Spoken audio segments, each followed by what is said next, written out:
Salut à toutes et à tous et bienvenue sur la Côte d'Opale pour suivre le coup d'envoi d'un tout nouveau championnat à vivre sur Motors TV, le championnat de France des sables 2012-2013. Une compétition essentiellement hivernale qui a été totalement rénovée cette année avec la création au sein de la fédération d'un comité spécifique et la mise en place d'un calendrier de 5 dates débouchant sur la grande finale, le mythique enduro du Touquet. Les courses sur sable étaient,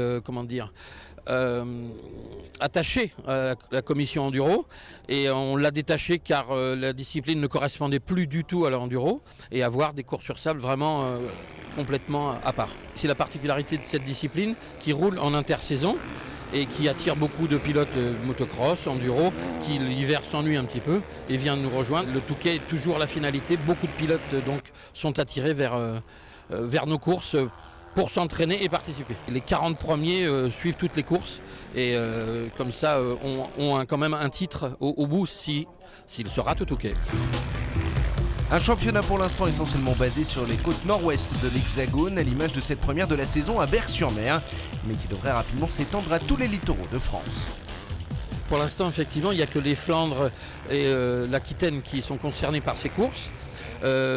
Fort-Mahon retrouvera un schéma l'année prochaine, donc la Picardie va rentrer, le Languedoc-Roussillon est en train d'étudier, la Provence également, sur une course à mettre en place.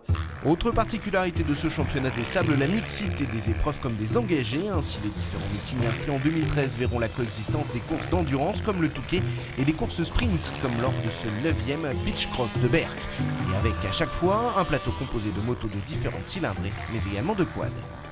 Il y a des machines de motocross et des machines d'enduro qu'on peut mélanger aujourd'hui. Ensuite, ici, c'est un schéma plutôt motocross au niveau du déroulement, or que les autres, c'est une endurance de 2h30, 3h. Il y a donc les MX1 qui sont plutôt les grosses cylindrées en moto, les MX2 qui sont plutôt les petites cylindrées en moto. Ils vont se rencontrer donc sur un schéma de 2 manches chacune, qui une fois qualifiés, les meilleurs rejoindront donc la finale. Les quads, eux, c'est différent, c'est 3 manches puisqu'il n'y a qu'un groupe, 3 manches pour faire un classement général de l'épreuve. Et comme toujours, le public s'est déplacé en masse pour assister au passe d'armes de quelques-uns des plus grands spécialistes de la discipline venus en découdre sur ce circuit de 3 km tracé à même la plage. Et ce, même si quelques-uns des grands favoris comme le Belge Steve Ramon savent déjà qu'ils ne pourront prétendre au titre. Il y a les pilotes étrangers puisqu'il faut avoir 3 ans de licence française pour pouvoir participer à un championnat de France. Il y a Steve Ramon qui est là, qui sera bien sûr dans les favoris. Dans nos Français, il y a Jean-Claude Mousset, Van de Veren, Damien Prévost, qui sont les pilotes de pointe à l'heure actuelle, qui vont se battre. Mais effectivement, dans tout état de fait, Steve Ramon ne pourra pas compter dans le championnat.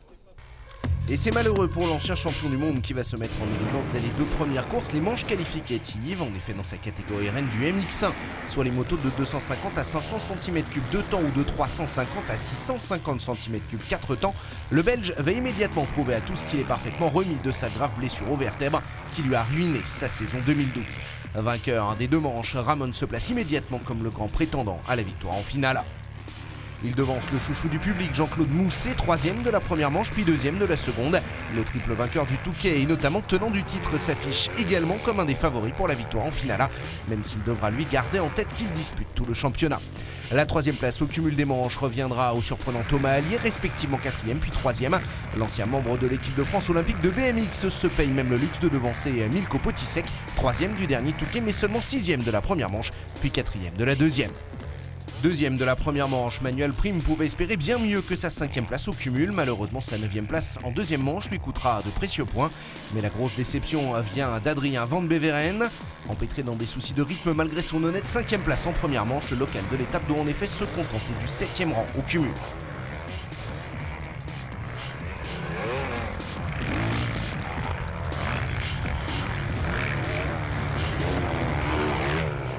Avec pas moins de 490 engagés, ce 9e Beach Cross tient toutes ses promesses en termes d'affluence, mais pour que tout se passe aussi bien sur le circuit, les organisateurs ont tenu à rappeler aux concurrents les règles de bonne conduite en piste, et ce, avant chaque roulage.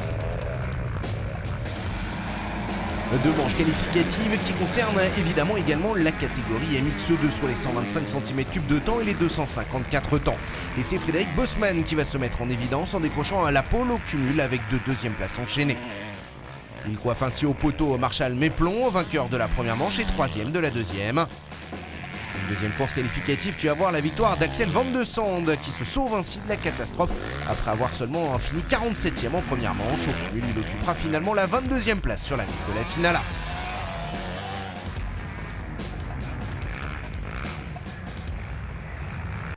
Des finales que ne disputeront donc pas les quads, mais qui devront eux disputer 3 manches qualificatives, attribuant chacune des points qui seront ensuite cumulés.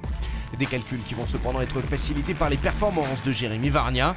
Impérial au guidon de son Can-Am 450, le Picard va en effet dominer les 3 manches conclues par autant de victoires. Logiquement, il s'empare dès ce premier meeting de la tête du championnat. Une compétition 2012-2013 qui devrait d'ailleurs virer au duel, puisqu'en effet juste derrière lui on retrouve Jan Vlemans qui a lui pris la 2e place lors de chacune des 3 manches. Enfin, avec 2 3e places lors des 2 premières manches et la 5e position finale dans la 3e, Octoning qui s'assure la 3e place provisoire au championnat, mais pour un petit point seulement devant Mathieu Ternac et son numéro 1.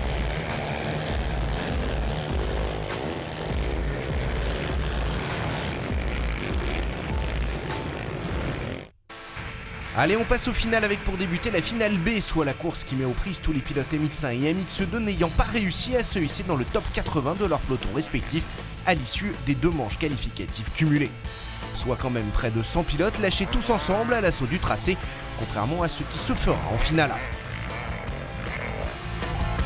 Et comme souvent dans ce type de course sprint ou sandcross selon l'appellation internationale, c'est au départ que tout va se jouer. Plus prompt à s'élancer, Ricardo Behrens, Thomas Jazz et Ludovic Rigaud vont immédiatement s'échapper en tête pour ne plus jamais ensuite être rattrapés. Un duel à 3 qui durera 20 minutes de course plus un tour, mais au final c'est bien Ricardo Behrens qui remporte cette finale B, devant donc Ludovic Rigaud et Thomas Jazz.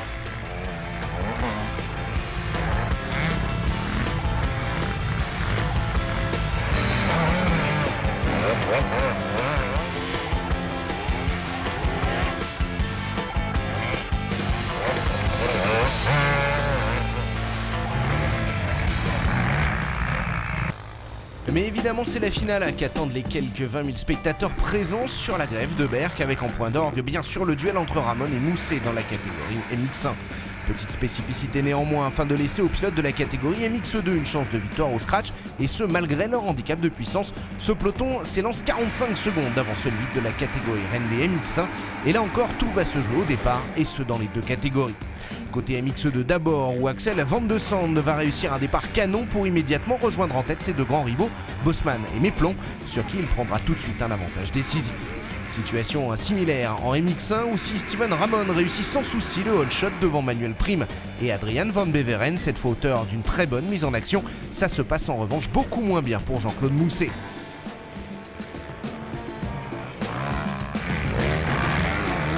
Totalement enfermé au départ, le triple vainqueur de l'Enduro du Touquet pointe au-delà de la 50e place au premier virage et va dès lors se lancer dans une folle remontée qu'il ne pourra cependant achever qu'en 4e position finale après avoir chuté à plusieurs reprises dans le peloton des retardataires.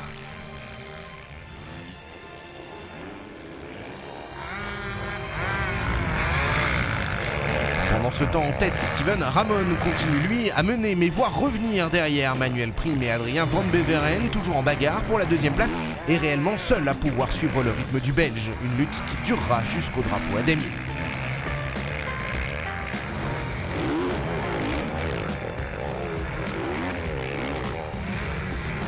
Et au final, après 25 minutes de course plus 2 tours, c'est le jeune Axel Van de Sande qui l'emporte dans la catégorie MX2 grâce à la 8e place finale au scratch de cette finale-là.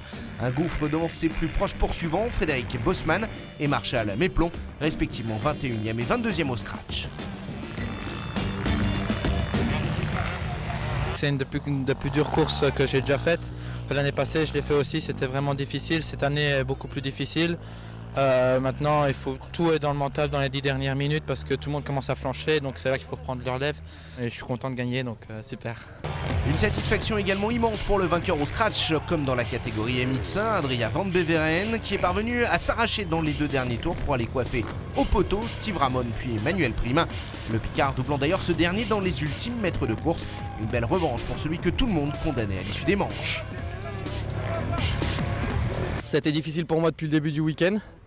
Il y a eu des hauts, des bas, il y a eu beaucoup de bas depuis le début du week-end et puis j'ai eu des soucis hier au début des essais. Tout de suite ça a mal commencé, puis les manches n'ont pas été terribles pour moi. Et aujourd'hui, je pense que ma victoire, elle est là parce que j'ai cru en moi plus que tout le monde ici, je pense. Et c'est ce qui a fait la différence. Je savais que je pouvais le faire. J'ai vu que Steve était pas loin sur la course, enfin pendant la finale, sur la fin de course. Et j'ai mis tout ce que je pouvais dans le dernier tour pour remonter l'écart que j'avais. J'avais quelques secondes de retard et j'y ai cru. Je l'ai vu dans la ligne droite, je l'ai doublé. Il y avait encore Manuel Prime qui était devant. Et j'ai mis tout ce que je pouvais pour le doubler. Je l'ai doublé dans le dernier saut, là, juste avant l'arrivée. Et c'est énorme. C'est une première victoire pour moi ici à Berck. J'ai 21 ans. Je voulais la gagner aussi. Cette course, elle fait partie des courses de sable pour lesquelles je m'entraîne beaucoup. Et gagner ici, c'est exceptionnel pour moi. Sous le public de Berck, chez moi, pas loin de chez moi. Et voilà, merci à tous. Reste qu'au championnat après cette première manche, c'est bien Jean-Claude Mousset qui prend la tête devant Adrien Van Beveren et Rudy Vergriette. Pas de quoi pour autant effacer la déception du nordiste. C'est pas au championnat que je pense. Aujourd'hui, je voulais vraiment. J'avais préparé cette course quoi.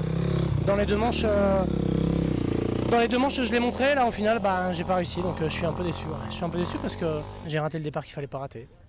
Après, j'ai essayé de remonter, mais dans le trafic, je suis tombé plusieurs fois. Et voilà, c'est comme ça, c'est la course.